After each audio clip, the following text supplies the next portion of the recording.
সাহাবারা প্রশ্ন করলেন, ইয়া রাসূলুল্লাহ ইন্না লানাস্তাহয়ি মিনাল্লাহ ওয়ালহামদুলিল্লাহ, আমরা তো আল্লাহকে লজ্জা পাই, আল্লাহকে আবার লজ্জা পাওয়ার কি অর্থ? নবীজি বললেন, আল্লাহকে লজ্জা পাওয়ার অর্থ হলো চারটা। এক নাম্বার, আন তাহফাজার রাসা ওয়া মা ওয়া, তোমার মাথার আশেপাশের অঙ্গগুলা গুনাহ থেকে হেফাজত করা। দুই নাম্বার, আল বাতনা ওয়া মা হাওয়া, পেট আর পেটের আশেপাশের অঙ্গগুলা গুনাহ থেকে হেফাজত করা। এক নাম্বার, তোমার মাথার আশেপাশের অঙ্গ গুনাহ থেকে হেফাজত করা। চোখ নামক অঙ্গটা হেফাজত করা, নাক কান আপনার জবান এইগুলা হেফাজত করা। দুই নাম্বার, পেট আর পেটের আশেপাশের অঙ্গগুলা গুনাহ থেকে হেফাজত করা। তিন নাম্বার, ওয়াতাতাযাক্কারুল মাউতা ওয়াল বিলা, আজকে আপনাদেরকে আমি বলি, তিন নাম্বার নবীজি বলেন, মরণ আর মরণের পর তুমি পচে যাইবা, এই কথাটা তুমি স্মরণ করবা। এখন আপনারা বাসায় যাবেন, যাওয়ার পর ল্যাপ কম্বল, অথবা যদি ল্যাপ কম্বল এখন না ব্যবহার করেন, কাঁথা তো অন্তত গায়ে দেন। কাঁথা গায়ে দেওয়ার পর এইভাবে লাইট বন্ধ করে হঠাৎ একটু তাকাবেন। কাঁথা বন্ধ করলেন, করার পর এইভাবে কাঁথাটা মুড়ি দিয়ে একটু তাকাবেন। তাকানোর পর দেখবেন কিচ্ছু দেখা যায় না, অন্ধকার আর অন্ধকার। এখন আপনি কাঁথাটা এই অবস্থায় রেখে চিন্তা করবেন, আমি মারা যাওয়ার পর আমার এলাকাবাসী আমারে কবরে রাইখা বাঁশ দিবে, এরপর মাটিগুলা দিয়ে আমাকে চাপা দিয়ে যাবে। আমি মারা যাওয়ার পর কাঁথাটা এইভাবে রেখে চিন্তা করবেন, আমি কিচ্ছু দেখি না, আচ্ছা আমার উপরে বাঁশ দিল, এর উপরে মাটি আর মাটি, মাটি আর মাটি, ইন্না লিল্লাহ, আমার কি অবস্থা হবে? ওয়াতাতাযাক্কারুল মাউতা ওয়াল বিলা, আপনি মরে যাবেন, মরে যাওয়ার পর আপনি পচে যাবেন, এটা নিয়ে চিন্তা করা। বিশ্বাস করেন, এই যে আজকে আমার নাম কত প্রচার হয়েছে, এখন আজকে যদি আমি মারা যাই, আগামীকাল প্রচার হবে মারা গেছে। আমরা যারা মারা যাব 2 দিন 3 দিন, মানুষ বলবে আহারে ছেলে ভালো ছিল, খারাপ ছিল। 7 দিনের মাথায় আপনার পরিবারের সবাইও স্বাভাবিক হয়ে যাবে। 15-20 দিন যাওয়ার পর যার যার মতো শেষে চলবে, আপনার সম্পত্তি বন্টন শুরু হবে, আপনার সম্পত্তি সব অন্যরা খাবে। 40-80-100 দিন পর আপনি কবরে ভালো আছেন না খারাপ আছেন এটাও সবাই ভুলে যাবে, কিন্তু আপনার ভোগ অন্যরা ভোগ করতেছে, এটাই জীবনের বাস্তবতা। ওয়াতাতাযাক্কারুল মাউতা ওয়াল বিলা, বায়ো আল্লাহ রাসূল বলেন 3 নাম্বার, তুমি যে মরে যাইবা, মরে যাওয়ার পর তুমি পচে যাইবা, এই বিষয়টা নিয়ে তুমি চিন্তা করা। এই হলো 3 নাম্বার। 1 নাম্বার, তোমার মাথার আশেপাশের অঙ্গগুলা গুনাহ থেকে হেফাজত করা। 2 নাম্বার, তোমার পেট আর পেটের আশেপাশের অঙ্গগুলা গুনাহ থেকে হেফাজত করা। 3 নাম্বার, তুমি মারা যাইবা, মারা যাওয়ার পর তুমি যে পচে যাইবা, এই বিষয়গুলা তুমি স্মরণ করা। 4 নাম্বার, ওয়ামান আরাদাল আখিরাতা তারাকা জিনাতাদ দুনিয়া, আখিরাতের চিন্তায় দুনিয়ার চাকচিক্য বিসর্জন দেওয়া। রাস্তা দিয়ে আপনি হেঁটে যান, বিশাল একটা বাড়ি দেখলেন, মন চায় আমার যেন বাড়িটা হয়, ওই মুহূর্তে চিন্তা করবেন জান্নাতে গেলে এর চাইতে বেশি আল্লাহ দিবেন।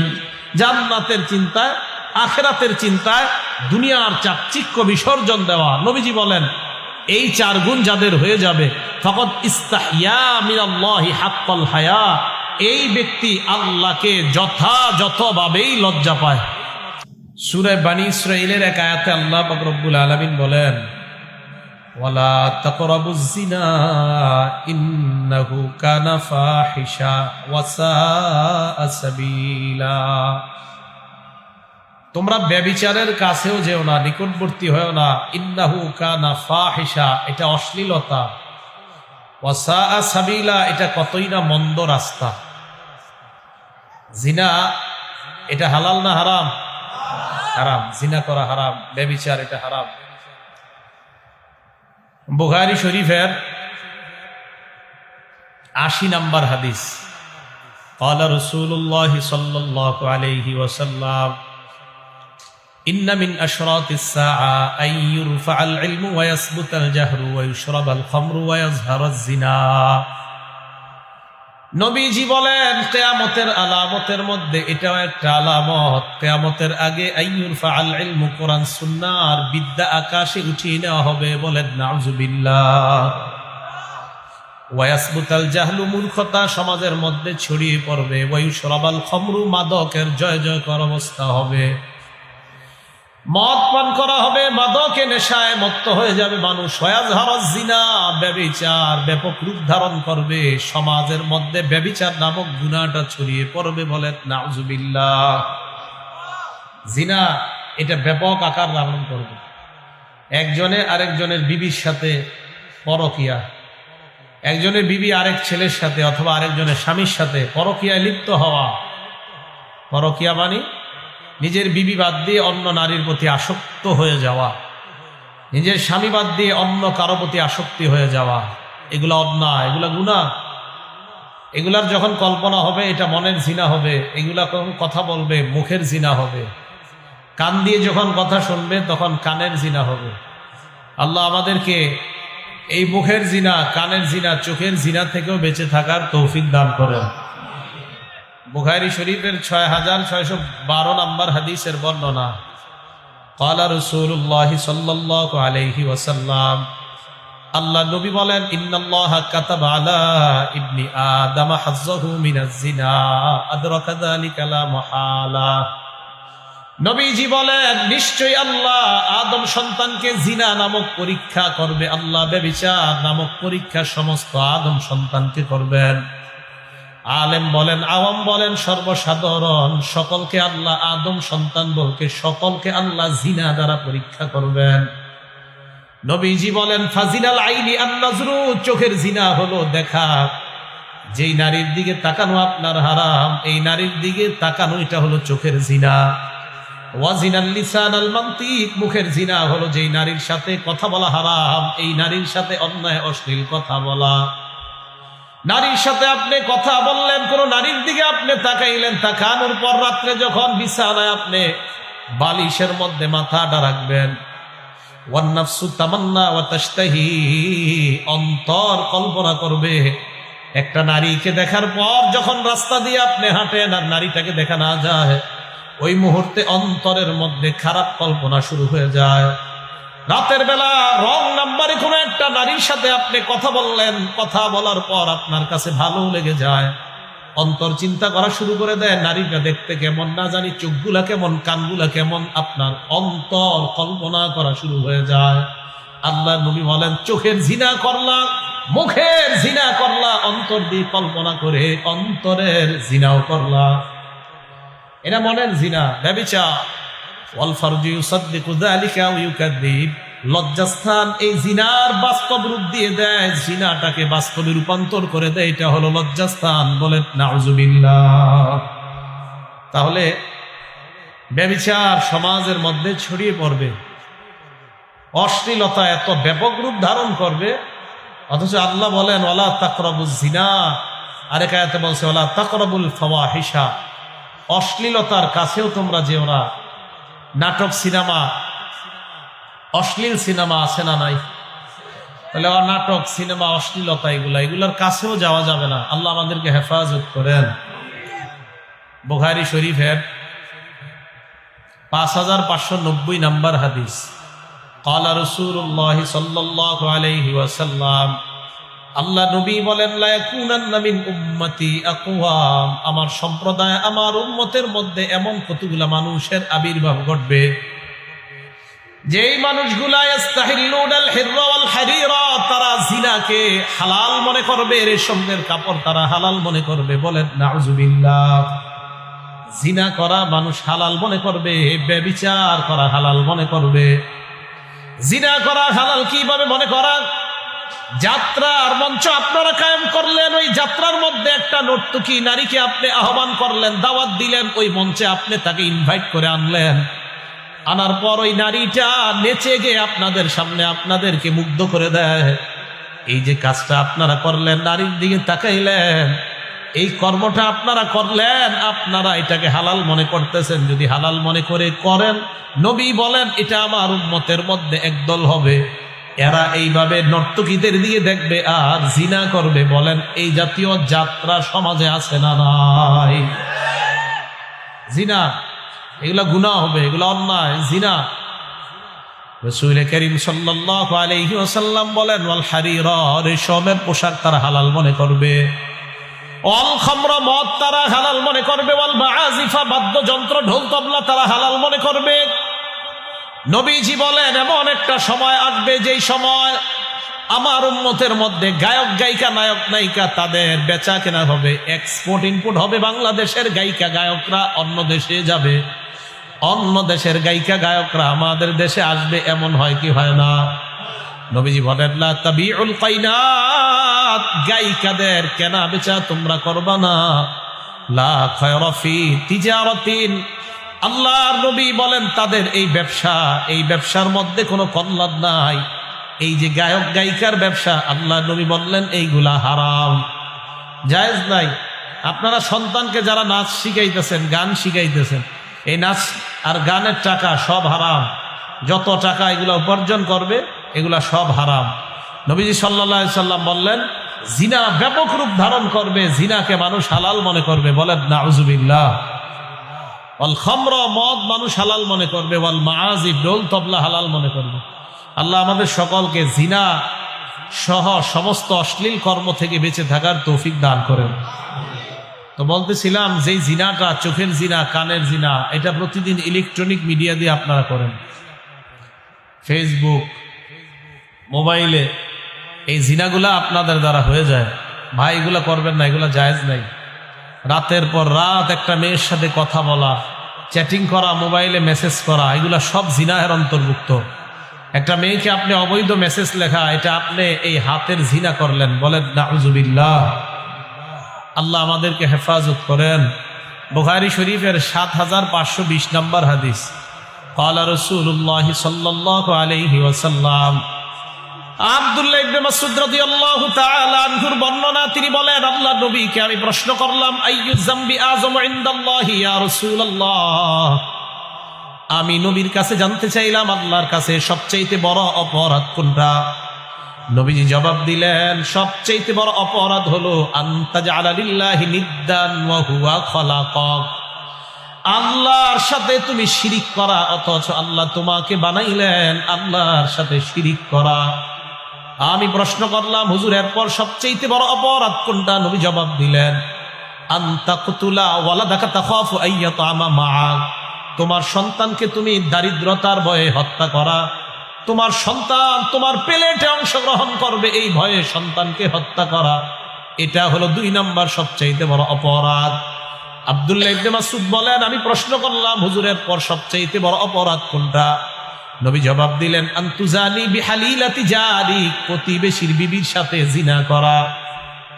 প্রবাসে গেছে একজন নারীর স্বামী, আপনাদের এলাকায় নারী আছে, এই নারী আপনাদের এলাকায় আমানত ছিল, আপনি আমানতের খেয়ানত করলেন, নারীর সাথে আপনি জিনা করলেন, এটা অন্যায়, এটা জায়েজ না, এটা হারাম। এমনি তো জিনা হারাম, এটা বড় হারাম, বড় বড় অন্যায় করছেন আপনি। এই নারীটাকে আপনাদের এলাকাবাসী দায়িত্ব ছিল এটা আমানত হিসাবে রাখা, তার স্বামী নাই, আপনি ছলে বলে কৌশলে ফুসলিয়ে এই নারীকে আপনার আয়ত্তে এনে তার সাথে আপনি ব্যভিচার করলেন, এটা অপরাধ নাম্বার ৩, সবচাইতে বড় অপরাধ।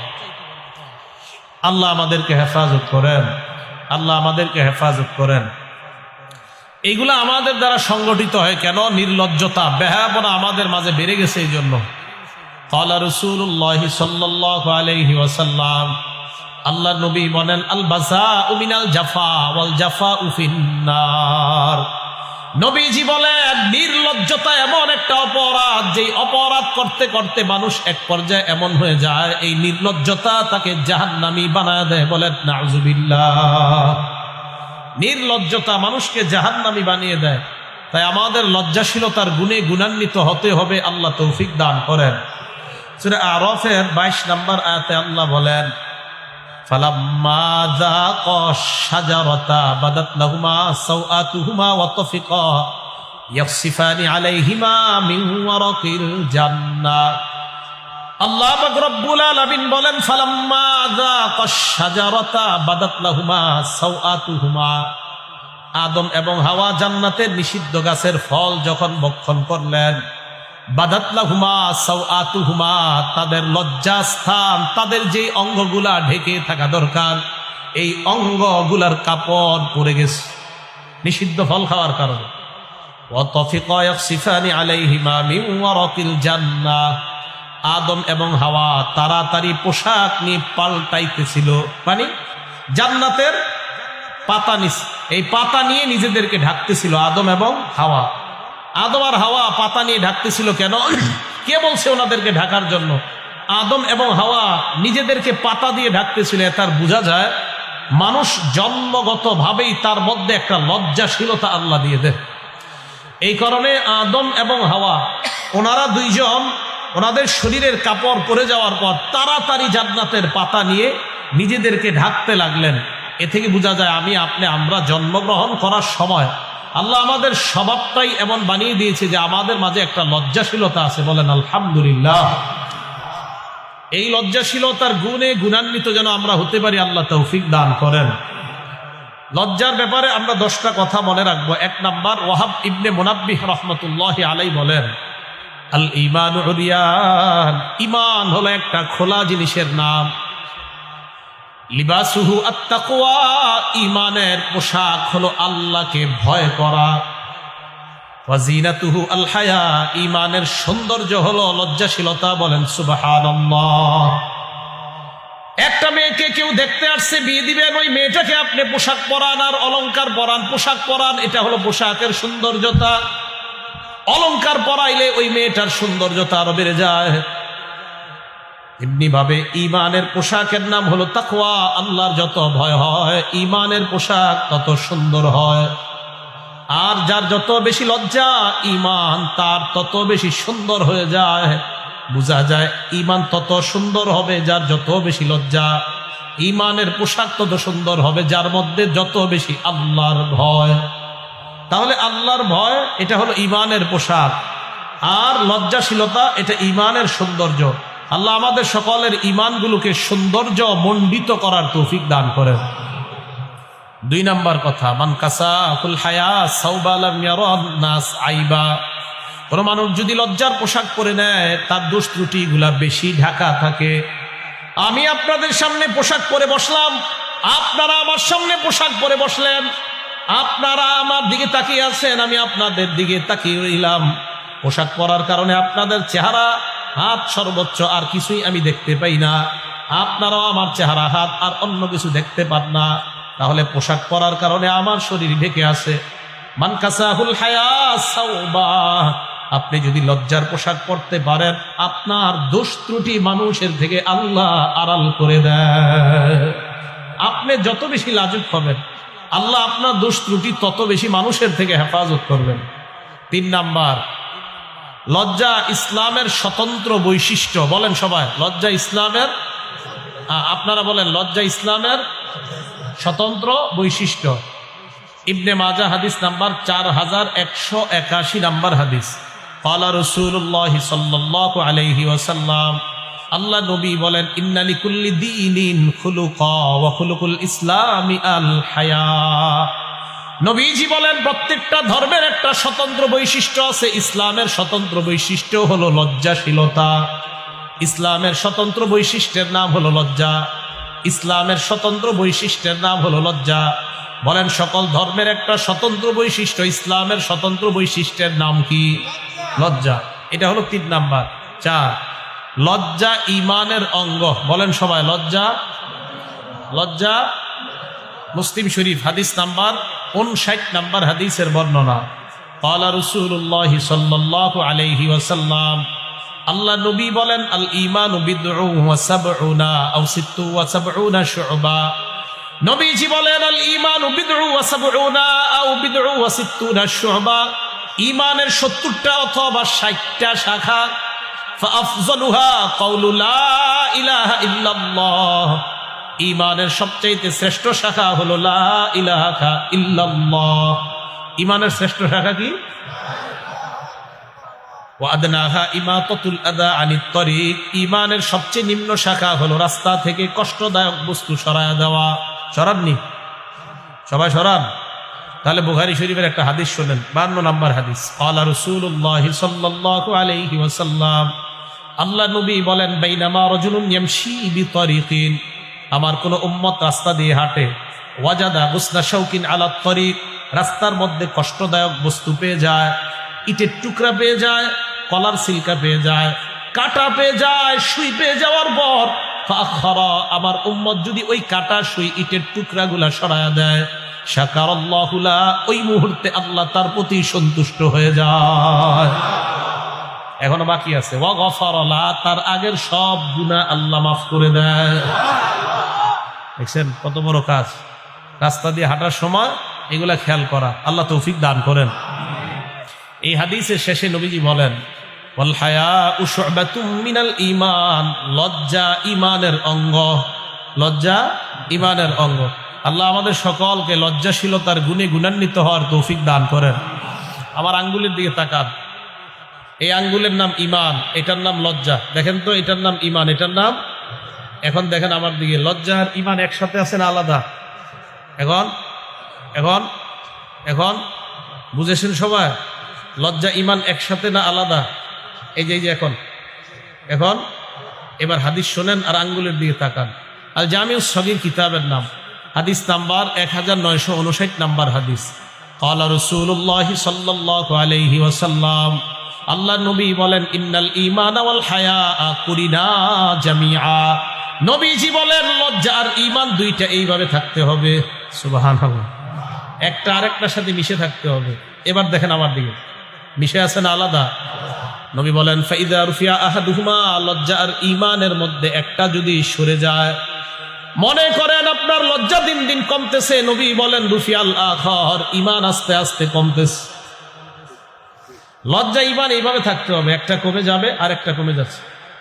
মা বোনেরা, ভাইয়েরা, সবাই ভালো করে শোনেন, যত বেশি নাটক সিনেমা দেখবেন এর মানে আপনার তত বেশি নির্লজ্জতা আর তত বেশি আপনার ঈমানের পাওয়ার কমতেছে। আল্লাহ আমাদেরকে হেফাজত করেন, আল্লাহ আমাদেরকে হেফাজত করেন। 6 নাম্বার, যে বেশি লজ্জাশীল সে তত তাড়াতাড়ি জান্নাতে যাবে। এবার আমার 3 আঙ্গুলের দিকে তাকান। এই প্রথম আঙ্গুলের নাম লজ্জা, দ্বিতীয় আঙ্গুলের নাম ঈমান, তৃতীয় আঙ্গুলের নাম জান্নাত। এবার তাকান, দেখেন নবীজি সাল্লাল্লাহু আলাইহি সাল্লাম বলেন, আল হায়াউ মিনাল ঈমান, লজ্জা ঈমানের অঙ্গ। নবী বলেন যার যত বেশি লজ্জা বেড়ে যায় তার ঈমানের তত বেশি পাওয়ার হয়, আর ঈমান যার যত বেশি পাওয়ারফুল, আল ঈমানু ফিল জান্নাহ, ওই ঈমান তত তাড়াতাড়ি আল্লাহর জান্নাতের মেহমান। লজ্জা ঈমান জান্নাত, লজ্জা ঈমান জান্নাত। লজ্জা বেশি, ঈমানের পাওয়ার বেশি, ঈমানের পাওয়ার বেশি, দ্রুত জান্নাতি। মনে থাকবে সবার? আল্লাহ আমাদের সকলকে কবুল করেন। 7 নাম্বার, যে ব্যক্তি যত বেশি লজ্জাশীল আল্লাহ তত বেশি তাকে ভালোবাসে। কিতাবের নাম আল জামিউস সগীর, হাদিস নাম্বার 1662 নাম্বার হাদিস। আগের হাদিসটা গেল 2009 নাম্বার হাদিস। তিরমিজি শরীফের 2009 নাম্বার হাদিস আগের হাদিসটা, আর এই হাদিসটা 7 নাম্বার 1662 নাম্বার হাদিস, আল জামিউস সগীর। ক্বালা রাসূলুল্লাহি সাল্লাল্লাহু আলাইহি ওয়াসাল্লাম, আল্লাহ নবী বলেন, ইন্নাল্লাহা ইযা আনআমা আলা আবদিন নি'মা ইউহিব্বু আইয়ারা আসারান নি'মাতি আলাইহি। নবীজি বলেন, আল্লাহ যখন কোন বান্দাকে ভালোবাসে, কোন বান্দাকে আল্লাহ যখন নিয়ামত দান করে, নিয়ামতের নিদর্শন আল্লাহ দেখতে চায়।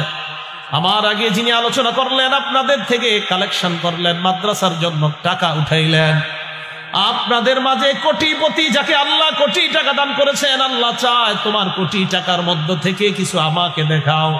আল্লাহ চায় আপনি যদি 1 লক্ষ 2 লক্ষ টাকা দিয়ে দেন, এটা আল্লাহকে দেখানোর জন্য যদি দেন, মানুষকে না।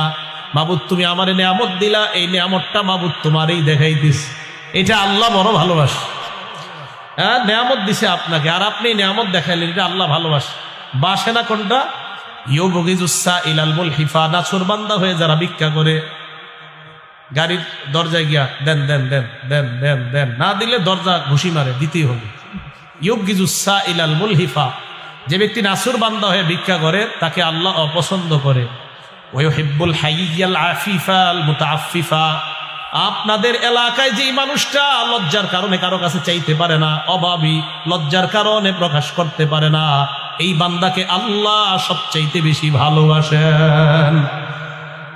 টাকা চাইতে পারে না, কাউরে বলতে পারে না অভাব, আমি অনেক অভাবী আছি, লজ্জায়, তাকে আল্লাহ ভালোবাসে।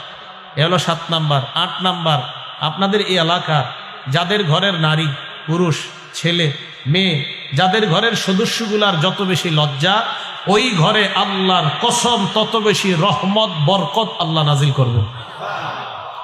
বুখারী শরীফের 6117 নম্বর হাদিসের বর্ণনা। ক্বালা রাসূলুল্লাহ সাল্লাল্লাহু আলাইহি ওয়াসাল্লাম, আল্লাহ নবী বলেন, আল হায়া লা ইয়াতি ইল্লা বিখাইর। আমার সাথে বাংলাটা বলেন, বলেন লজ্জা কল্যাণ নিয়ে আসে। এবার বলেন লজ্জা শুধুমাত্র কল্যাণই নিয়ে আসে। এটা বুঝেছেন এতটুকু? এবার দেখেন আমি ব্যাখ্যা সাপেক্ষে কই, যেই ঘরের মানুষ যত বেশি লাজুক ওই ঘরে ওই লজ্জাটা আল্লাহর পক্ষ থেকে তত বেশি কল্যাণ ওই ঘরে নিয়ে আসে। 9 নাম্বার, সমস্ত নবী, আমাদের নবী সহ সমস্ত নবীরা তার উম্মতকে একটা কথা বলছে। বুখারী শরীফ হাদিস নাম্বার 6120 নাম্বার হাদিস। ক্বালা রাসূলুল্লাহ সাল্লাল্লাহু আলাইহি ওয়াসাল্লাম, আল্লাহ নবী বলেন, ইন্না মিম্মা আদরাকান নাস মিন কালামিন নুবুওয়াতিল উলা। নবীজি বলেন সমস্ত মানুষগুলা আগের নবীদের থেকে একটা সুন্নত পেয়েছে। সব নবীরা তার উম্মতকে বলছে, ইদা লাম তাস্তাহি ফাসনা মা শিতা। তোমার লজ্জা না থাকলে তোমার যা মন চায় তুমি তা করো। লজ্জা না থাকলে যা মন চায় তুমি তা করো। ফেসবুক চালায়, ইউটিউবে সিনেমা দেখ, আধা ঘন্টা দেখ, শয়তানকে আরো দেখ, আরো দেখে, আরো দেখ। ভাইও আপনার লজ্জা কম, এই জন্য আপনি দেখতেছেন বারবার। মনে রাখবেন, লজ্জা না থাকলে মানুষ যা মন চায় তা করে। লজ্জা যেই সমস্ত নায়ক নায়িকাদের নাই, ওই নায়ক নায়িকারা হাঁটুর উপরে প্যান্ট পরে, যদিও এক একটার বয়স 30-32, বুঝতে হবে ওই নায়ক নায়িকা যারা হাঁটুর উপরে প্যান্ট পরে এরা সারা পৃথিবীর বেহায়া নির্লজ্জা, কোনো সন্দেহ নেই। কিভাবে পরে? বালেগা হওয়ার পর, ঢাকা শহর কিছু ছেলেরা বালেগা হওয়ার পরে এতটুকু প্যান্ট পরে, এদিকে আসেনি, এইটুকু প্যান্ট পরে। কিভাবে পরে? লজ্জাশীলতার অভাব। 4টা কথা মনে রাখবেন। বলেন কয়টা? এটা আমি বলবো, বলার পরে জিজ্ঞাসা করবো, আপনারা বলতে হবে। তিরমিজি শরীফের 1080 নাম্বার হাদিস। ক্বালা রাসূলুল্লাহ সাল্লাল্লাহু আলাইহি ওয়াসাল্লাম, আল্লাহ নবী বলেন, আরবাউম মিন সুনানিল মুরসালিন। সমস্ত নবীদের সুন্নত 4টা। বলেন কয়টা? 1 নাম্বার আল হায়া, লজ্জা। 1 নাম্বার। 2 নাম্বার তাআত্তুর, সুগন্ধি ব্যবহার করা। 2 নাম্বার। 3 নাম্বার সিওয়াক, মেসওয়াক করা। কি করা? 4 নাম্বার নিকাহ, বিয়ে করা। এবার বলেন তো, সুগন্ধি সামনের এই বাস পর্যন্ত করেন না, পিছনের তো কবেন।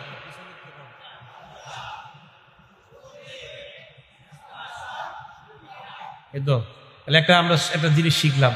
এবার সবাই একটু জোরে বলেন তো, 1 নাম্বার। এতে কি লাভ হয় জানেন? এই যে আপনারা ছাত্র হয়ে গেলেন, আর আমি শিক্ষকের মতো পড়াইয়া দিলাম।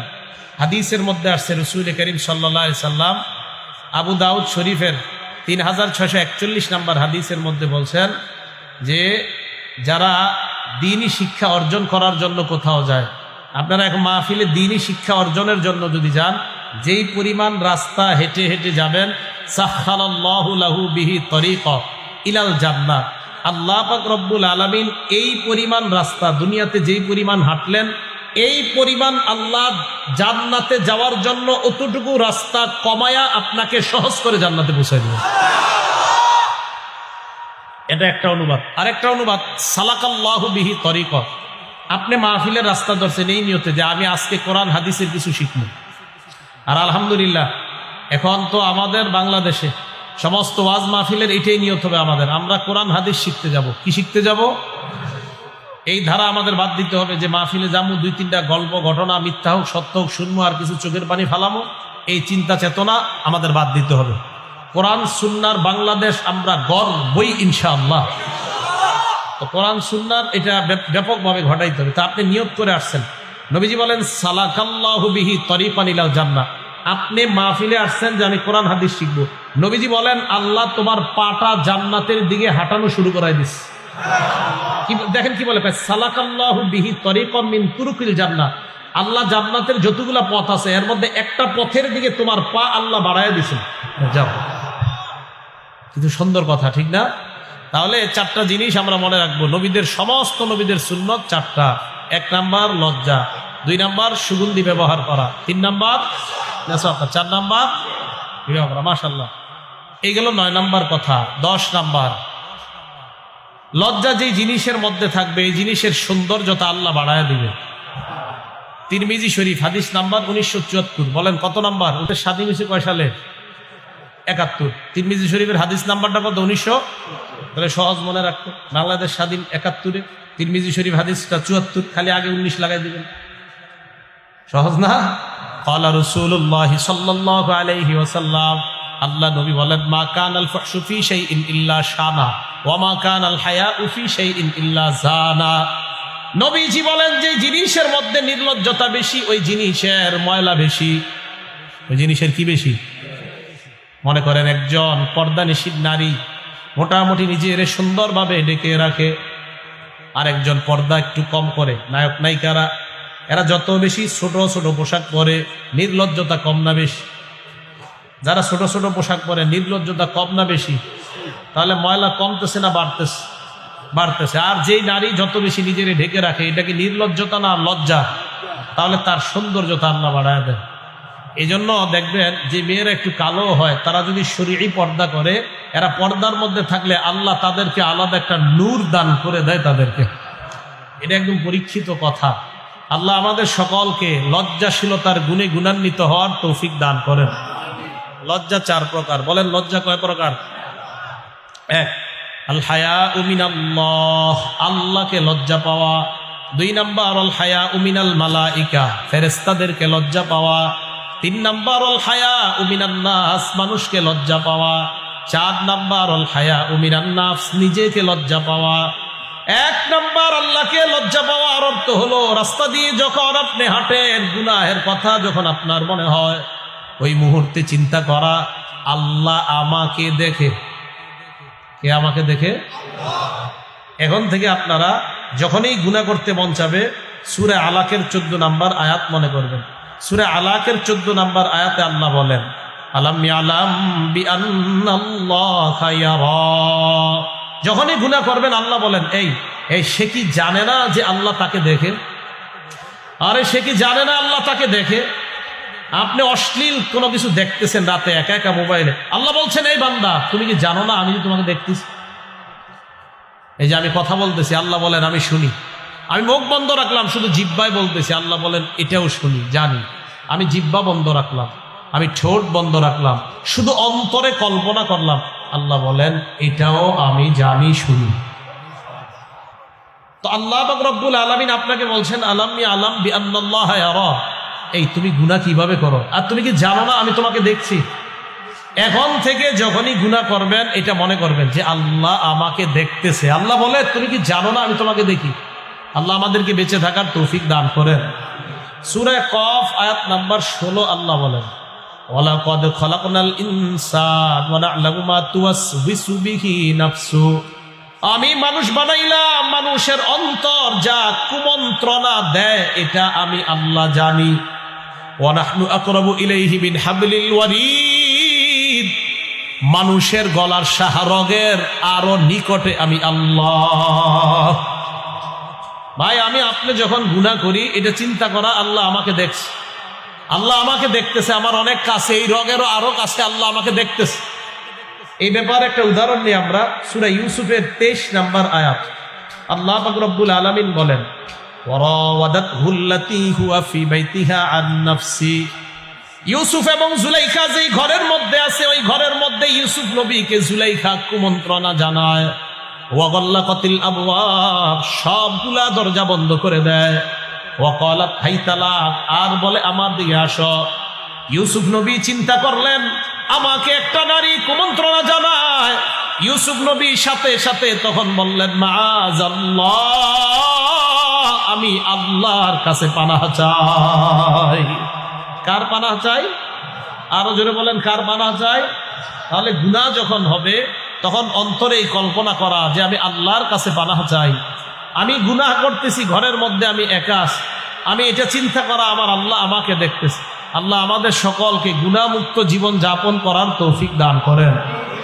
আল্লাহকে লজ্জা পাওয়ার আরেকটা দৃষ্টান্ত, আবু দাউদ শরীফ হাদিস নাম্বার 4017 নাম্বার হাদিস, বাহজ ইবনে হাকিম আন আবিহি আন জাদ্দিহি। রাসূল করিম সাল্লাল্লাহু আলাইহি সাল্লামের কাছে প্রশ্ন করলেন, আওরাতুনা মা নাতি মিনহা ওয়া মা নাজার। আল্লাহ নবীকে প্রশ্ন করলেন, ইয়া রাসূলুল্লাহ, আমরা যারা লজ্জাস্থান ঢেকে রাখবো, আমরা কতটুকু ঢেকে রাখবো, আর কার সামনে ঢেকে রাখবো, কার সামনে ঢেকে রাখতে হবে না? আল্লাহ নবী জবাব দিলেন, ইহফাজ আওরাতাক ইল্লা মিন যাওজাতিক, তুমি তোমার বিবি ছাড়া অন্যদের সামনে যা ঢেকে রাখার এই অঙ্গগুলা তুমি ঢেকে রাখবা। এই কথা বলার পর সাহাবা প্রশ্ন করলেন, ইয়া রাসূলুল্লাহ, ইযা কানা আহাদুনা খালিয়া, আমাদের কেউ যখন ঘরের মধ্যে একা থাকবে তখন কি করব? ঘরে একা আছেন, দরজা বন্ধ, কেউ আপনাকে দেখতেছে না, ঘরে একা। আপনাদের যে ছেলে মেয়েগুলা ইন্টারমিডিয়েট পড়ে, যারা ইন্টারের উপরে পড়াশোনা করে, এরা তো ভাবসাব বেড়ে যায়, তখন আর মা বাবা অতটা নজরদারি করলে কয়, হ্যাঁ আমার একটা স্বাধীন জীবন আছে না, কি আছে, একটা স্বাধীন জীবন। তখন ঘরের মধ্যে একা থাকে। তো ঘরে যখন একা থাকে তখন ঘরের মধ্যে দরজাটা লাগিয়ে, মনে করেন আপনার ছেলে আপনার মেয়ে ঘরে একা, ছেলেটা ঘরে একা, মেয়েটা ঘরে একা। এখন প্রশ্ন হলো, ঘরে যখন আমরা একা থাকি তখন আমাদের এই রানের উপরে পুরুষের জন্য আমাদের যেগুলা ঢেকে রাখা, এই অঙ্গগুলা একা থাকলে খোলা যাবে কিনা? আর নারীরা যা ঢেকে রাখতে হয় ওই অঙ্গগুলাও ঘরের ভিতর একা থাকলে খোলা যাবে কিনা? এই প্রশ্ন সাহাবা নবীজি করলেন। নবীজি জবাব দিলেন, ফাল্লাহ আহাক্কু আইয়ুস্তাহিয়া মিনহু মিনান নাস। ঘরের মধ্যে একা যখন তোমাকে কেউ দেখে না, তখন আল্লাহকে মানুষের চাইতে বেশি লজ্জা পাওয়া দরকার। ঘরের মধ্যে আপনি একা আছেন, ওই একা অবস্থায় আপনি ঘরের মধ্যেও রান আপনার সদর খোলা রাখা যাবে না। ঘুমায় যাওয়ার পর যদি খুলে যায় ভিন্ন ব্যাপার, একা থাকলে রান এটা অন্যকে দেখানো হারাম। তাহলে আল্লাহকে লজ্জা পাওয়া। তাহলে বলেন তো, একা একা আমরা যখন ঘরে থাকবো, আমাদের যা ঢেকে রাখতে হয়, একা ঘরে থাকলেও সেগুলো ঢেকে রাখতে হবে, কারণ তখনও দেখে কে? আল্লাহ। বুঝে শুনে আমল করার তৌফিক দান করেন। এখন আসেন বুঝেন, তিনটা কথা বলবো এই জায়গায়। এক নাম্বার, জানলাম আমরা আল্লাহ আমাদের একদম কাছে থেকে আমাকে বলতেছে, এই তুমি কি জানো না আমি তোমাকে দেখি? এক, আল্লাহকে লজ্জা পাওয়ার আবার চার অর্থ। বলেন, আল্লাহকে লজ্জা পাওয়ার কয় অর্থ? রাসূল করিম সাল্লাল্লাহু আলাইহি সাল্লাম তিরমিজি শরীফের 2458 নম্বর হাদিসের মধ্যে বলেন, ইস্তাহয়ু মিনাল্লাহি হাক্কাল হায়া, তোমরা আল্লাহকে যথাযথ লজ্জা পাও।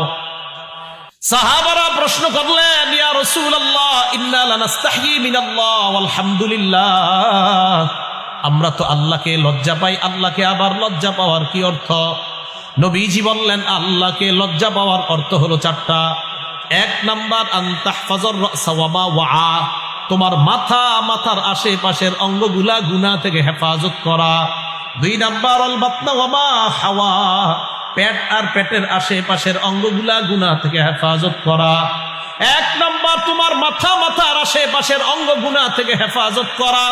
চোখ নামক অঙ্গটা হেফাজত করা, নাক কান আপনার জবান এইগুলা হেফাজত করা। দুই নাম্বার, পেট আর পেটের আশেপাশের অঙ্গগুলা গুনাহ থেকে হেফাজত করা। তিন নাম্বার, ওয়াতাতাযাক্কারুল মাউতা ওয়াল বিলা, আজকে আপনাদেরকে আমি বলি, তিন নাম্বার নবীজি বলেন, মরণ আর মরণের পর তুমি পচে যাইবা, এই কথাটা তুমি স্মরণ করবা। এখন আপনারা বাসায় যাবেন, যাওয়ার পর ল্যাপ কম্বল, অথবা যদি ল্যাপ কম্বল এখন না ব্যবহার করেন, কাঁথা তো অন্তত গায়ে দেন।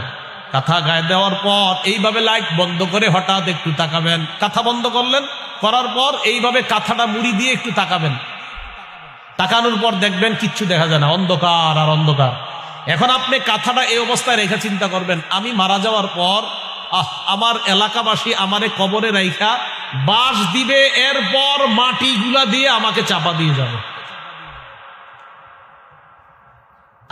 আমি মারা যাওয়ার পর কাঁথাটা এইভাবে রেখে চিন্তা করবেন, আমি কিচ্ছু দেখি না, আচ্ছা আমার উপরে বাঁশ দিল, এর উপরে মাটি আর মাটি, মাটি আর মাটি, ইন্না লিল্লাহ, আমার কি অবস্থা হবে? ওয়াতাতাযাক্কারুল মাউতা ওয়াল বিলা, আপনি মরে যাবেন, মরে যাওয়ার পর আপনি পচে যাবেন, এটা নিয়ে চিন্তা করা। বিশ্বাস করেন, এই যে আজকে আমার নাম কত প্রচার হয়েছে, এখন আজকে যদি আমি মারা যাই, আগামীকাল প্রচার হবে মারা গেছে। আমরা যারা মারা যাব 2 দিন 3 দিন, মানুষ বলবে আহারে ছেলে ভালো ছিল, খারাপ ছিল। 7 দিনের মাথায় আপনার পরিবারের সবাই স্বাভাবিক হয়ে যাবে। 15-20 দিন যাওয়ার পর যার যার মতো শেষে চলবে, আপনার সম্পত্তি বন্টন শুরু হবে। আপনার সম্পত্তি সব অন্যরা খাবে। 40-80-100 দিন পর আপনি কবরে ভালো আছেন না খারাপ আছেন এটাও সবাই ভুলে যাবে, কিন্তু আপনার ভোগ অন্যরা ভোগ করতেছে। এটাই জীবনের বাস্তবতা। ওয়াতাতাযাক্কারুল মাউতা ওয়াল ভিলা, বায়ো আল্লাহ রাসূল বলেন 3 নাম্বার, তুমি যে মরে যাইবা, মরে যাওয়ার পর তুমি পচে যাইবা, এই বিষয়টা নিয়ে তুমি চিন্তা করা। এই হলো 3 নাম্বার। 1 নাম্বার তোমার মাথার আশেপাশের অঙ্গগুলা গুনাহ থেকে হেফাজত করা। 2 নাম্বার তোমার পেট আর পেটের আশেপাশের অঙ্গগুলা গুনাহ থেকে হেফাজত করা।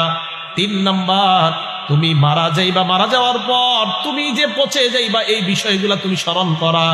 4 নাম্বার ওয়ামান আরাদাল আখিরাতা তারাকা জিনাতাদ দুনিয়া, আখিরাতের চিন্তায় দুনিয়ার চাকচিক্য বিসর্জন দেওয়া। রাস্তা দিয়ে আপনি হেঁটে যান, বিশাল একটা বাড়ি দেখলেন, মন চায় আমার যেন বাড়িটা হয়।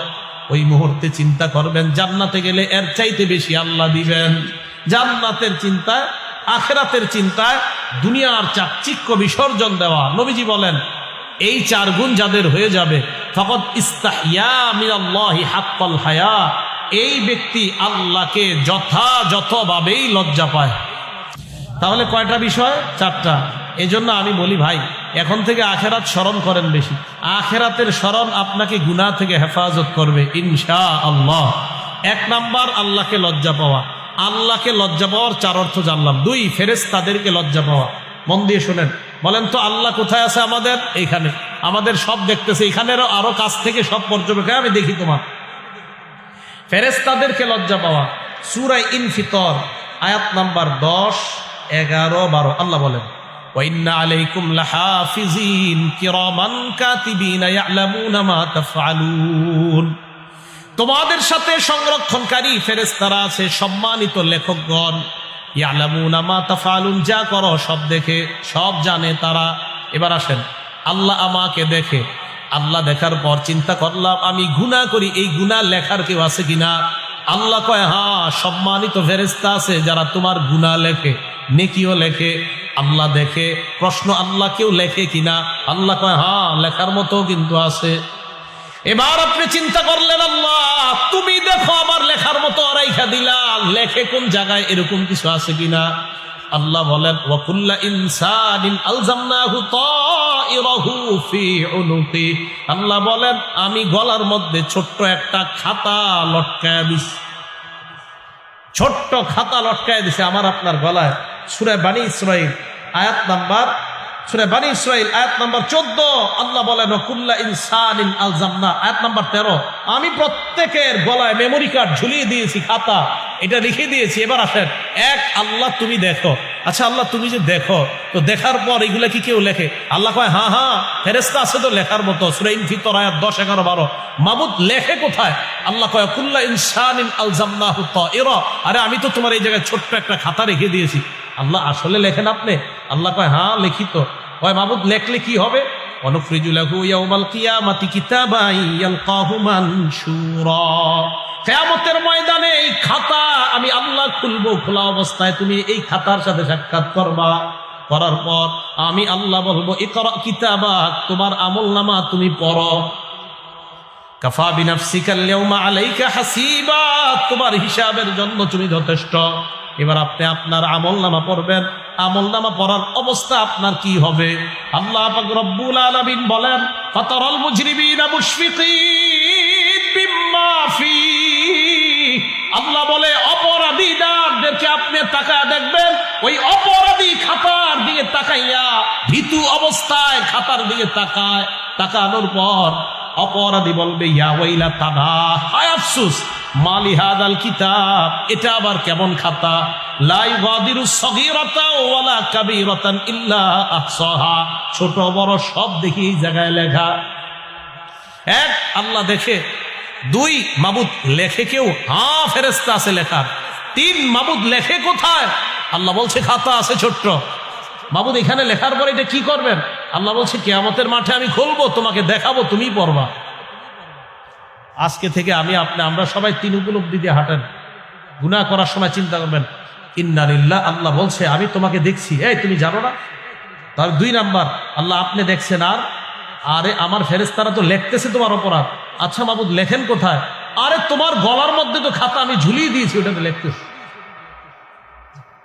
এই 3 উপলব্ধি নিয়ে হাঁটেন, গুনাহ দেখবেন ইনশাল্লাহ কমে যাবে। আল্লাহ আমাদের সকলকে গুনাহমুক্ত জীবন যাপন করার তৌফিক দান করেন। ভাই গুনাহ ছেড়ে দেওয়া খুব জরুরি বিষয়।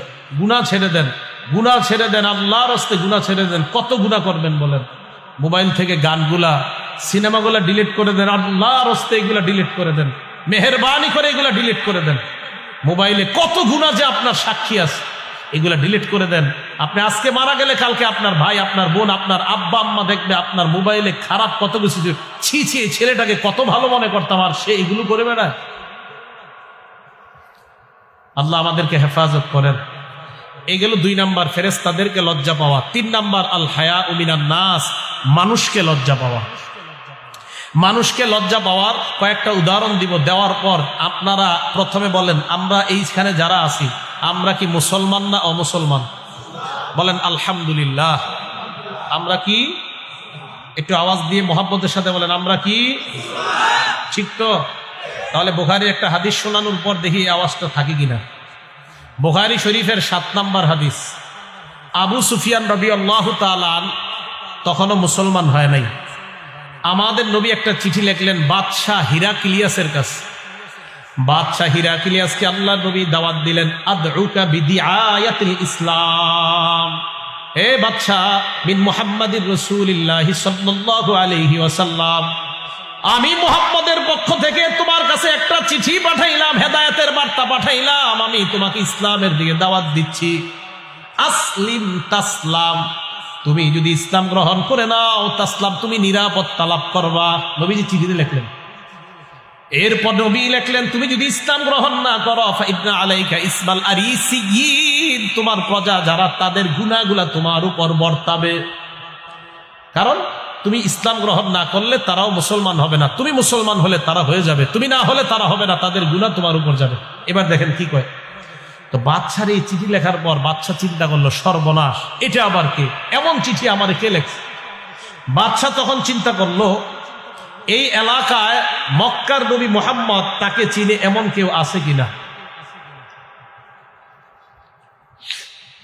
তখন সামনে যারা আছে তারা বলল হ্যাঁ নবী মুহাম্মদকে চিনে এরকম একদল ব্যবসায়ী আমাদের এলাকায় আসছে। বাদশা কয় তাদেরকে ডাকো। ডাকছে, ডাকার পর আবু সুফিয়ান রাদিয়াল্লাহু তাআলা আনহু তখনও মুসলমান হয় নাই, উনি কাফের। ওনার সাথে অনুসারী যারা সবাই কাফের, যাদের সামনে আসছে তারাও কাফের। কথাটা বুঝবেন। যিনি চিঠি লিখলেন আমাদের নবী মুহাম্মদ সাল্লাল্লাহু আলাইহি সাল্লাম, যার কাছে লিখলেন তিনি কাফের। এই কাফের আমার নবীর ব্যাপারে তথ্য জানাই যাচাই করার জন্য যাদেরকে ডাকলেন তারাও তখন কাফের। এতটুকু বুঝে আসছে আপনাদের? আচ্ছা, আবু সুফিয়ান রাদিয়াল্লাহু তাআলা আনহুকে সবার সামনে বসাইলেন। ওনার পিছনে ওনার ব্যবসায়ী কাফেলায় যারা আছে সবাই বসছে, সবাই কিন্তু কাফের। তখন যিনি প্রশ্ন করবে তিনিও কাফের, আর যার সম্পর্কে প্রশ্ন করবে তিনি 2 জগতের মহামানব। সুবহানাল্লাহ। আপনারা কথাটা একটু গুরুত্ব সহকারে নেবেন। প্রশ্ন উত্তর, প্রশ্নকর্তা উত্তরদাতা উভয় অমুসলিম, আর যার ব্যাপারে প্রশ্ন করা হবে তিনি তো আল্লাহর পরে শ্রেষ্ঠ। এখন আবু সুফিয়ান সবার সামনে, বাদশাহ হিরাক্লিয়াস যে আরবি ভাষা বুঝে তাকে বলল আবু সুফিয়ানকে আমি যতগুলা প্রশ্ন করব মুহাম্মদের ব্যাপারে, আবু সুফিয়ানের পিছনে যারা বসা তাদেরকে বলে দাও আমি আবু সুফিয়ানকে প্রশ্ন করার পর মুহাম্মদের ব্যাপারে যদি একটা মিথ্যা কথা আমাকে বলে, ফাইন কাযাবানি ফাকাযযিবুহু, একটা মিথ্যা বললে পিছনের মানুষগুলা যেন সাথে সাথে বলে এটা মিথ্যা কথা, সাথে সাথে যেন বলে মিথ্যা কথা। কারণ আবু সুফিয়ান সহ সবাই তো মুহাম্মদকে চিনে। বুখারী শরীফের 7 নম্বর হাদিস। এই কথা বলার পর সবাই রেডি, চুপচাপ পিছনে বসা, আবু সুফিয়ান সামনে বসা।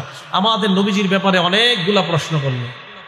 আবু সুফিয়ান রাদিয়াল্লাহু তাআলা আনহু মুসলমান হওয়ার পরে তিনি বলেন যে ওই দিন নবীর ব্যাপারে আমাকে যা যা প্রশ্ন করছে, দেখেন, লাউলাল হায়া মিন আইয়াসিরু আলাইয়া কাযিবান লা কাযাবতু আনহু। আবু সুফিয়ান বলেন আমার ভিতরে লজ্জা লজ্জা কাজ করলো, আমি যদি নবী মুহাম্মদের ব্যাপারে একটা মিথ্যা কথা বলি, লজ্জা কাজ করছে। এলাকায় যাওয়ার পর কেউ যদি আমারে কয়, ছি ছি, তুমি কিভাবে মুহাম্মদের ব্যাপারে মিথ্যা বললা, আজকে হয়তো কেউ বলবে না, আমার পিছনে যারা ভয়ে কিছু বলবে না, কোনো না কোনো দিন তো ঝগড়া টগড়া লাগলে বলবে, বেটা তুই তো মিথ্যা কথা কইছিস ওই দিন। আবু সুফিয়ান কয়, আমি শুধুমাত্র লজ্জার কারণে মুহাম্মদ ওই মুহূর্তে আমার শত্রু হওয়া সত্ত্বেও মুহাম্মদের ব্যাপারে একটা মিথ্যা কথাও বলি নাই। একজন কাফের কি বলে নাই? কি বলে নাই? কি কারণে? লজ্জা। কি বলে নাই? কি কারণে? আমরা কি জানি? আমরা কি জানি? আওয়াজ দি কমে গেল। আমরা কি মিথ্যা বলিনি? কি আজীব বিষয় না?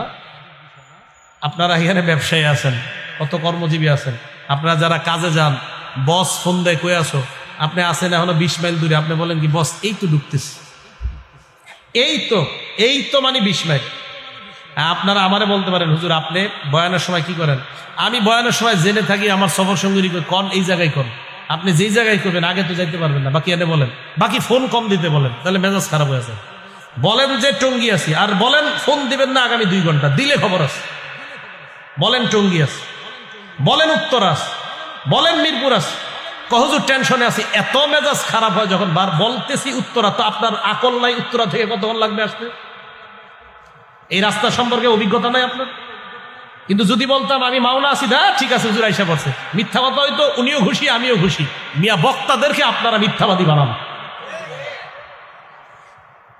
তো আবু সুফিয়ান রাদিয়াল্লাহু তাআলা আনহু বলেন যে শুধুমাত্র লজ্জায় আমি মিথ্যা কথা বলি নাই, লজ্জার কারণে মিথ্যা কথা বলিনি।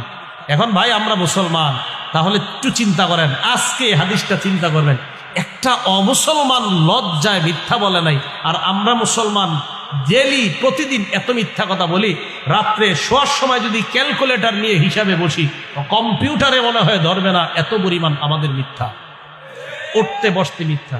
আল্লাহ আমাদের সকলকে লজ্জাশীলতার গুণে গুণান্বিত হওয়ার তৌফিক দান করেন। এই গেল মানুষকে লজ্জা পাওয়ার একটা দৃষ্টান্ত। আর একটা দৃষ্টান্ত নেন, নাসাই শরীফের 406 নম্বর হাদিস। নবীজি সাল্লাল্লাহু আলাইহি সাল্লাম এক মাঠের সামনে দিয়ে যাইতেছে। আন্না রাসূলুল্লাহ সাল্লাল্লাহু আলাইহি ওয়াসাল্লাম রাআ রাজুলান ইয়াগতাসিলু বিল বারাজ। আল্লাহ নবী দেখলেন এক ব্যক্তি সবার সামনে গোসল করে। সবার সামনে একটা পুরুষ গোসল করা, এটা তো কোনো ব্যাপার না, কিন্তু নবী দেখার পর মিম্বরে গিয়ে দাঁড়াইলেন। দাঁড়ানোর পর বললেন, হে মিয়া, তোমগো কি লজ্জা শরম কিছু নাই? সাহাবারা কয়, হুজুর কি হয়েছে? কয়, ইন্নাল্লাহা হাইয়ুন, আল্লাহ বড় লাজুক, সুবহানাল্লাহ। হালিমুন, আল্লাহ বড় সহনশীল। সিত্তিরুন, আল্লাহ মানুষের দোষ ত্রুটি ঢাইকা রাখে। ইউহিব্বুল হায়া, আল্লাহ লজ্জাশীলতাকে পছন্দ করেন। ওয়াসিত্র, ঢেকে ঢুকে থাকা আল্লাহ পছন্দ করেন। ফাইদাগতাসাল আহাদুকুম, তোমাদের কেউ যখন গোসল করবা, ফালইস্তাতির, মিয়া একটু আড়াল পর্দা টর্দা দিয়ে গোসল করবা। আপনারা পুরুষরা সবার সামনে শুরু করে দেন, ঠিক নাই? না, এটাও নির্লজ্জতা। আর এমনি আপনারা তো আমার টাকা টুকা দিয়েও আপনাকে সামনে গোসল করাতে পারবেন না। কি বলেন আপনি? 16 বছর আপনজন ছাড়া কেউ আমার শরীর দেখছে এরকম প্রমাণ দিতে পারবে না। সবার সামনে গোসল করা এটা কিভাবে সম্ভব? আপনি পুরুষ তো কি হয়েছে আপনি? এটা ঠিক না, এটা অন্যায়। নবীজি সাল্লাল্লাহু আলাইহি সাল্লাম বললেন, আল্লাহ লাজুক, তোমরা কি করো এগুলা, সবার সামনে গোসল করো। আল্লাহ আমাদেরকে হেফাজত করেন, এই কাজ করেন না, এটা মানুষকে লজ্জা পেতে হবে। মানুষের সামনে আপনি গোসল একটু আড়াল, আর সামনে যদি একান্ত এমন হয় তো গামছা টামছা রাখেন শরীরের মধ্যে, পুরা শরীর উন্মুক্ত গোসল করা। আপনার শরীরের উপর যদি কারো নজর পড়ে যায়, বদ নজর হতে পারে, আপনার মেধা কমবে, বদ নজরে আপনার শরীরে রোগ বাড়বে। বাচ্চাদের শরীর যদি অন্যরা না দেখে, বাচ্চারে গোসল করানোর পর বারান্দায় দাঁড় করায় রাখবেন না। বারান্দায় দাঁড় করিয়ে রাখলে অন্য কারো নজর পড়তে পারে বাচ্চার উপর, আর বাচ্চার উপর বদ নজর পড়লে এই বাচ্চার কি জানি হয় আল্লাহ জানে। হাদিসে আসছে নজর সত্য, নজর লেগে যায়, এটা হাদিসে আসছে। তা আপনি বাচ্চার শরীর সবাইকে দেখাবেন না, এগুলো খুব সতর্কতা ভাই। আপনার বাচ্চা স্কুলে পড়ুক, মাদ্রাসায় পড়ুক, যেই লাইনে পড়ুক, এই বাচ্চাদেরকে খুব হেফাজত করা, তাদের শরীর যেন অন্যরা না দেখে। কি কথাগুলো মনে থাকবে তো সবার? আল্লাহ আমাদেরকে আমল করার তৌফিক দান করেন। মানুষকে লজ্জা পাবেন কেন? আরো একটা হাদিস বলি।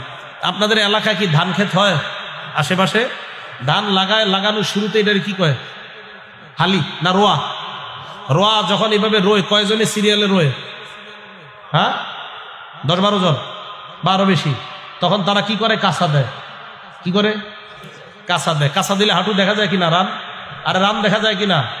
এবার শোনেন, আবু দাউদ শরীফের হাদিস, হাদিস নাম্বার 4014 নম্বর হাদিস। ক্বালা রাসূলুল্লাহ সাল্লাল্লাহু আলাইহি ওয়াসাল্লাম, নবীর সাহাবা জারহাদ রাদিয়াল্লাহু তাআলা আনহুর বর্ণনা।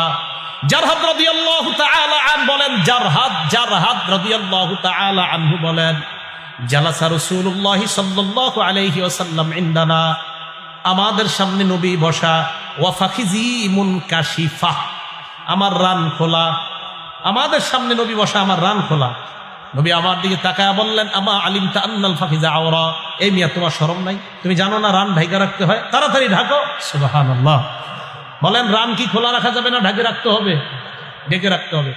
আবু দাউদ শরীফের 4015 নম্বর হাদিস। এই হাদিসের 3 অংশ। 3 নম্বর অংশটা ঘরে লিখে রাখবেন, আগে প্রথম 2টা শোনেন। নবী সাল্লাল্লাহু আলাইহি সাল্লাম আলী রাদিয়াল্লাহু তাআলা আনহুকে বলেন, আলী লা তাকশিফ ফাখিজাকা, তুমি তোমার রান কারো সামনে খুলবা না, রান কারো সামনে খুলবা না।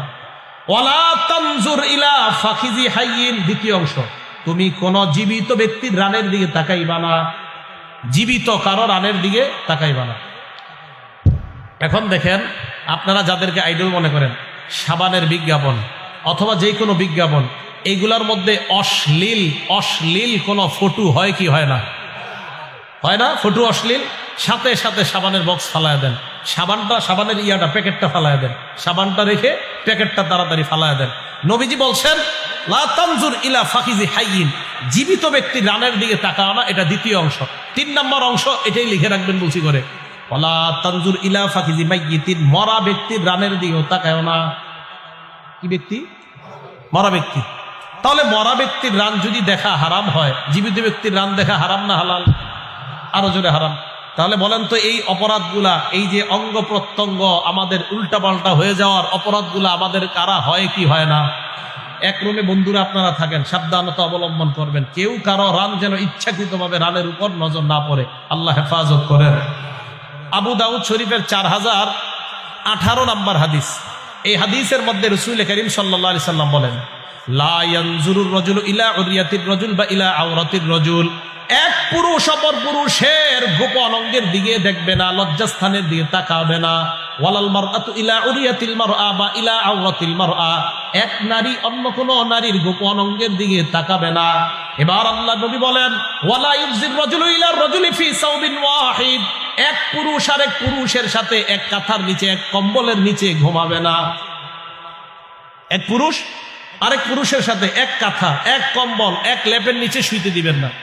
আপনার ছেলে, 2 ছেলে, পারলে সামর্থ্য থাকলে খাট আলাদা করেন, সামর্থ্য না থাকলে এক খাটের মধ্যে মাঝখানে কোল বালিশ, আলাদা কাঁথা, আলাদা কম্বল দেন, এটা ইসলাম।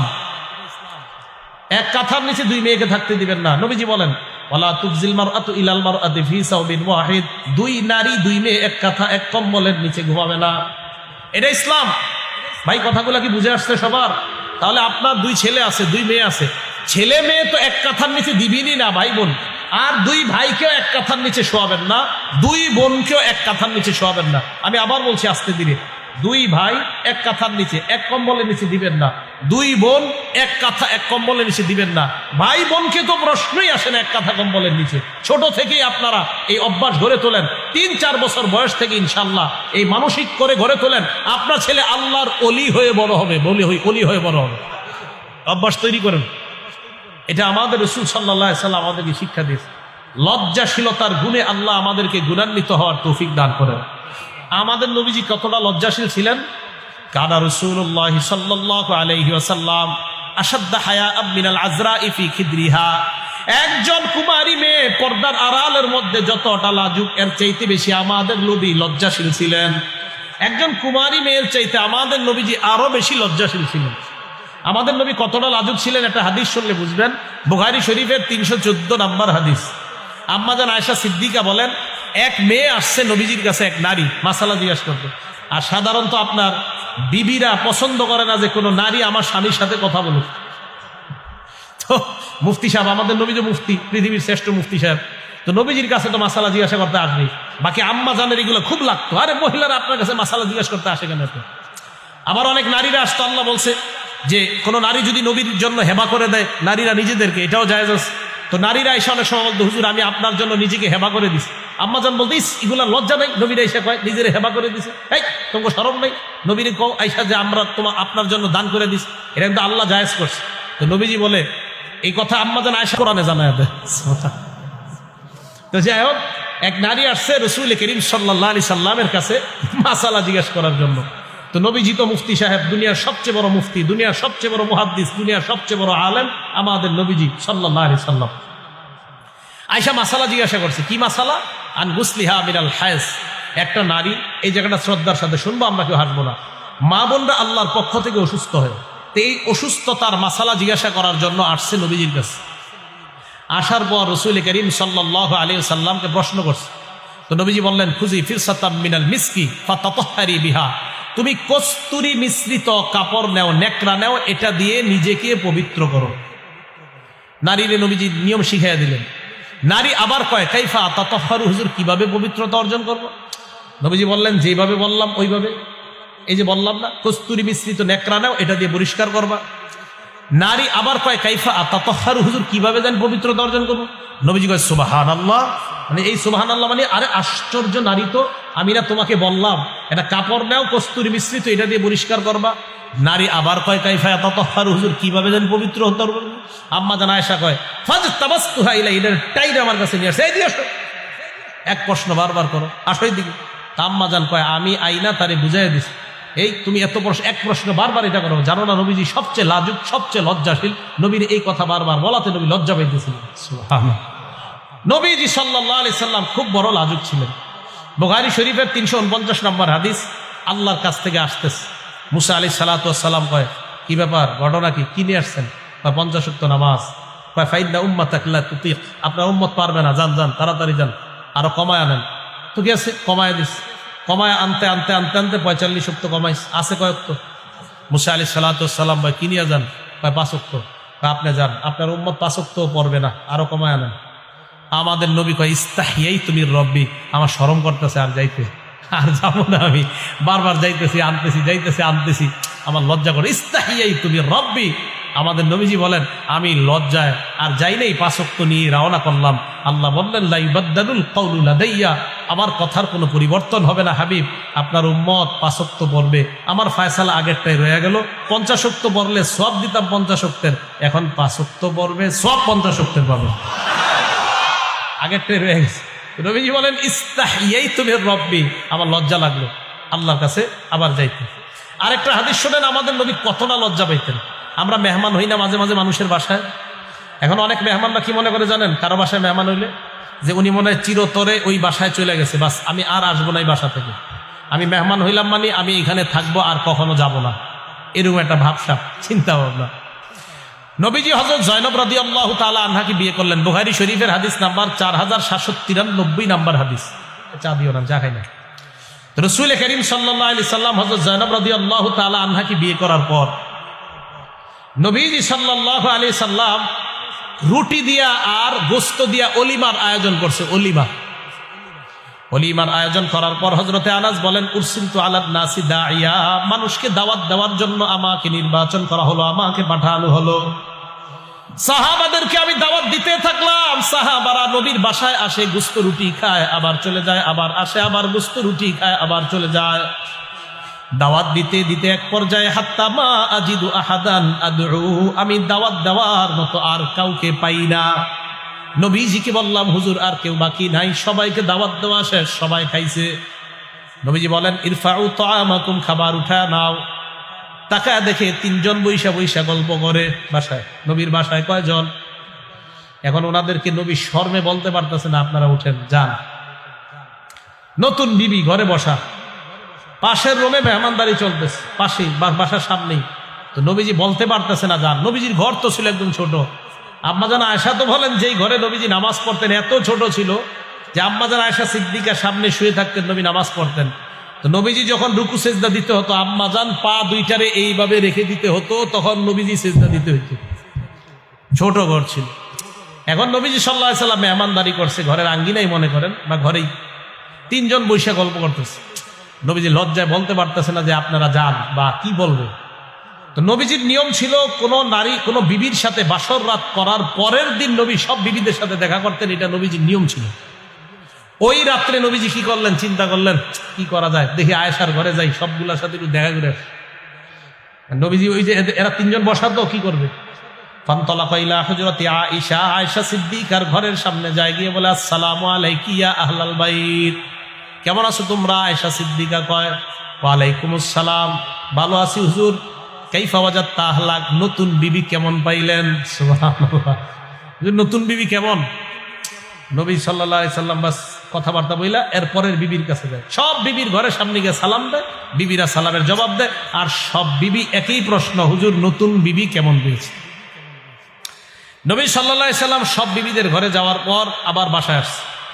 বাসায় আসার পর আয়েশা দেখে ফাইদা সালাসাতু রাহতিন ইয়াতাহাদ্দাসুনা, ওই তিনজন হযরত এখনো বসা, ওনারা বসে বসে গল্প করতেছে। হযরত আনাস বলেন নবীজি এত লজ্জাশীল ছিলেন, মানে একটু অভিনয় তো করতে পারতো যে নবীজি চাইতেছে উঠা যাও, এটাও বলতে পারতেছে না, মানে নবীর লজ্জা আছে যে আমি কিভাবে একটা মানুষকে বলি আমার বাসা থেকে যান। এই জন্য আমরা যারা মেহমান হব, মেজবানের মাথা বুঝার একটু চেষ্টা করা দরকার আমাদের। একটা মেজবান আপনারে আমাদের তার বাসায় দাওয়াত দিচ্ছে, বেচারা তার পরিবার নিয়ে দুইটা ঘরে থাকে, দুইটা রুমে, আপনার এক রুমে খাবার খাওয়াইছে, আপনি তো জানেন তার একটা বড় পরিবার, মোটামুটি 2-3 জন সন্তান আছে, আপনি মাশাআল্লাহ গিয়ে যে বসছেন, নিয়ত করছেন আর তো যাবই না বাসা থেকে, ভাই এটা তো ঠিক না, এটা তো আপনি বোঝা উচিত যে একটা পরিবার দুইটা রুম নিয়ে থাকে, আপনি বারবার বলা উচিত ভাইও আলহামদুলিল্লাহ যথেষ্ট ভালো হয়েছে মেহমানদারি, আমি এখন যাই। এটা ইসলাম আমাদেরকে শিক্ষা দেয়। নবীজি সাল্লাল্লাহু আলাইহি সাল্লাম যখন দেখলেন তারা যায় না, আবার নবীজি আম্মাজান আয়েশার ঘর থেকে আবার শুরু করবে যে দেখি আরেকটা চক্কর দিই। আম্মাজান আয়েশার ঘরের সামনে গেলেন, হযরতে আনাস দৌড়ে গিয়ে বললেন ইয়া রাসূলুল্লাহ, তিনজন চলে গেছে। সুবহানাল্লাহ, আল্লাহ বাঁচাইছে। নবীজি সাল্লাল্লাহু আলাইহি সাল্লাম আসলেন, বুঝাইতে চাইলাম আমাদের নবীজি এতটা লজ্জাশীল ছিলেন, লজ্জার কারণে কাউরে কিছু বলতেও পারতেন না। আবু দাউদ শরীফের একটা হাদিস আছে, 4788 নাম্বার হাদিস। এই হাদিসে আসছে নবীজির কাছে যখন কারো ব্যাপারে নালিশ আসছে, মনে করেন আপনাদের কারো ব্যাপারে আমার কাছে নালিশ আসছে, নবীজির কাছে নালিশ আসার পর নবীজি এইভাবে বলতেন না, এই মেয়ে তুমি এটা করলা কেন, এরকম বলতেন না।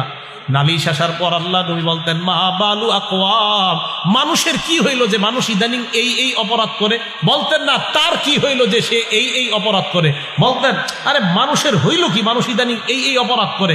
সাহাবা আম্মাজান আয়েশা বলেন যে লজ্জায় নবী ওই অপরাধীরও নাম বলতে পারতেন না, যে একটা মানুষ সে কিভাবে আমি মুখের উপর বলি তুমি এটা করছো। তো রাসূল করিম সাল্লাল্লাহু আলাইহি সাল্লাম বলতেন মানুষের কি হলো যে মানুষ আজকাল এই অপরাধগুলা করে। আল্লাহ পাক রব্বুল আলামিন আমাদের সকলকে লজ্জাশীলতার গুণে যেন আমরা গুণান্বিত হতে পারি, আল্লাহ তৌফিক দান করেন। আমিন ওয়া আখিরু দাওয়ানা আনিল হামদুলিল্লাহি রাব্বিল আলামিন। আল্লাহুম্মা সাল্লি আলা মুহাম্মাদি ওয়া আলা আলি মুহাম্মাদ কামা সাল্লাইতা আলা ইব্রাহিম ওয়া আলা আলি ইব্রাহিম ইন্নাকা হামিদুম মাজিদ। আল্লাহুম্মা বারিক আলা মুহাম্মাদি ওয়া আলা আলি মুহাম্মাদ কামা বারাকতা আলা ইব্রাহিম ওয়া আলা আলি ইব্রাহিম ইন্নাকা হামিদুম মাজিদ। সমস্ত নবীদের সুন্নাত জানেন কয়টা? ওলামারা ছাড়া অন্যরা বলেন তো?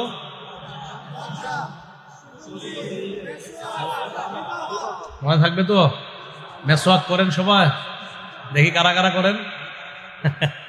হ্যাঁ সবাই করেন? হাত উঠতেছে না সবার। মেসওয়াক করেন, মেসওয়াক করেন। আল্লাহ আমাদেরকে আমল করার তৌফিক দান করেন। আলহামদুলিল্লাহ রাব্বিল আলামিন ওয়াল আকিবাতু লিল মুত্তাকিন ওয়াস সালাতু ওয়াস সালামু আলা সাইয়্যিদিল আমবিয়া ওয়াল মুরসালিন ওয়া আলা আলিহি ওয়া আসহাবিহি আজমাইন। রব্বানা যালামনা আনফুসানা ওয়া ইল্লাম তাগফির লানা ওয়া তারহামনা লানাকুনান্না মিনাল খাসিরিন। রব্বিরহামহুমা কামা রাব্বায়ানি সাগীরা, রব্বিরহামহুমা কামা রাব্বায়ানি সাগীরা। মাবুদ মেহেরবান মাওলা, মেহেরবানি করে জীবনের সমস্ত গুনাহ খাতাগুলা মাফ করে দেন। মাবুদ মেহেরবান মাওলা, আমাদের মধ্যে যাদের মা নাই বাবা নাই, আত্মীয় স্বজন যারা এই কবরে আছে আল্লাহ তাদের কবরগুলা জান্নাতের বাগান বানায়া দেন। মাবুদ মেহেরবান মাওলা, আজকে থেকে আমরা সবাই ওয়াদা করলাম আর গুনাহ করব না। আল্লাহ গুনাহ করার সময় যেন এটা আমাদের মনে থাকে আপনি আমাদেরকে দেখতেছেন। আজকে থেকে আমরা 3টা কথা যেন মনে রাখতে পারি, আমার আল্লাহ আমারে দেখতেছে, ফেরেশতারা আমার কর্মকাণ্ড লিখতেছে, আমার গলায় খাতা একটা ঝুলানো, ওই খাতার মধ্যে ফেরেশতারা সব লিপিবদ্ধ করে দেয়। মাবুদ মেহেরবান মাওলা, এই খাতাটার মধ্যে যেন বদ আমল গুলা না উঠে আল্লাহ। আমাদের এই খাতাগুলা নেকি দ্বারা আপনি পরিপূর্ণ করে দিয়েন। কিয়ামতের ময়দানে আল্লাহ এই খাতার কারণে যেন আপনার লজ্জা না পাই, এই খাতার কারণে যেন আমরা লজ্জিত হয়ে না যাই আল্লাহ। কিয়ামতের মাঠে আপনি বলবেন আমতাজুল ইয়াউমা আইয়ুহাল মুজরিমুন, আপনি ডাক দিয়ে বলবেন অপরাধীরা তোরা আলাদা হয়ে যা।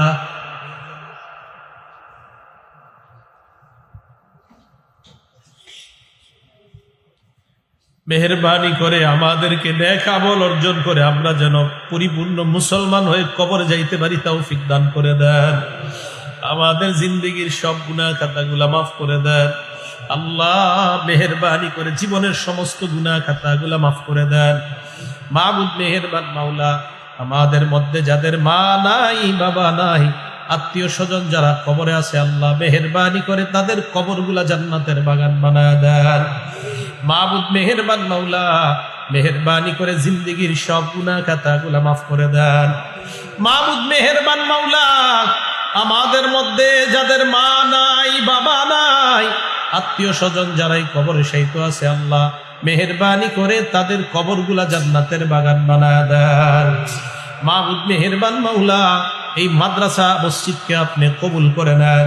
মাদ্রাসার সাথে যারা সম্পৃক্ত কমিটি সভাপতি, মাদ্রাসার উস্তাদ ছাত্র, মসজিদের সাথে যারা সম্পৃক্ত ইমাম খতিব মুসল্লি মুয়াজ্জিন সকলকে আপনি দিনের জন্য কবুল করে নেন। মাবুদ মেহেরবান মাওলা, আমাদের ভুল ত্রুটি গুলাকে আপনি ক্ষমা করে দেন। জিন্দেগির সব গুনাহ খাতাগুলো আপনি মাফ করে দেন। মাবুদ মেহেরবান মাওলা, আমাদের মধ্যে যারা কঠিন বিমারিতে আক্রান্ত তাদেরকে আপনি শিফায়ে কামেলা আজলা নসিব ফরমান। ফিতনা ফাসাদ থেকে আমাদেরকে আপনি হেফাজত করে নেন। রব্বানা লা তুজিগ কুলুবানা বাদা ইদ হাদাইতানা ওয়া হাব লানা মিন লাদুনকা রাহমাতান ইন্নাকা আনতাল ওয়াহ্হাব। আল্লাহ, যারা পেরেশানিতে আছে তাদেরকে পেরেশানি থেকে আপনি মুক্তি দিয়ে দেন। যারা অভাবী তাদের অভাব আপনি দূর করে দেন। যারা ঋণী তাদেরকে ঋণ পরিশোধ করার ব্যবস্থা করে দেন। রব্বানা তাকাব্বাল মিন্না ইন্নাকা আনতাস সামিউল আলিম ওয়া তুব আলাইনা ইন্নাকা আনতাত তাওয়াবুর রহিম। আল্লাহুম্মা সাল্লি ওয়া সাল্লিম ওয়া বারিক আলা মুহাম্মাদ ওয়া আলা আলিহি ওয়া আসহাবিহি আজমাইন। সুবহানা রাব্বিকা রাব্বিল ইজ্জাতি আম্মা ইয়াসিফুন ওয়া সালামুন আলাল মুরসালিন। আল্লাহ, আজকে যারা দান করেছে অর্থ দিয়ে শ্রম দিয়ে তাদের দানগুলাকে আপনি কবুল করে নেন। আল্লাহ, যে যে নিয়তে দান করেছে তাদের নিয়তগুলো আপনি পুরা করে দেন। রব্বানা তাকাব্বাল মিন্না ইন্নাকা আনতাস সামিউল আলিম ওয়া তুব আলাইনা ইন্নাকা আনতাত তাওয়াবুর রহিম। সুবহানা রাব্বিকা রাব্বিল ইজ্জাতি আম্মা ইয়াসিফুন ওয়া সালামুন আলাল মুরসালিন ওয়ালহামদুলিল্লাহি রাব্বিল আলামিন। আসসালামু আলাইকুম।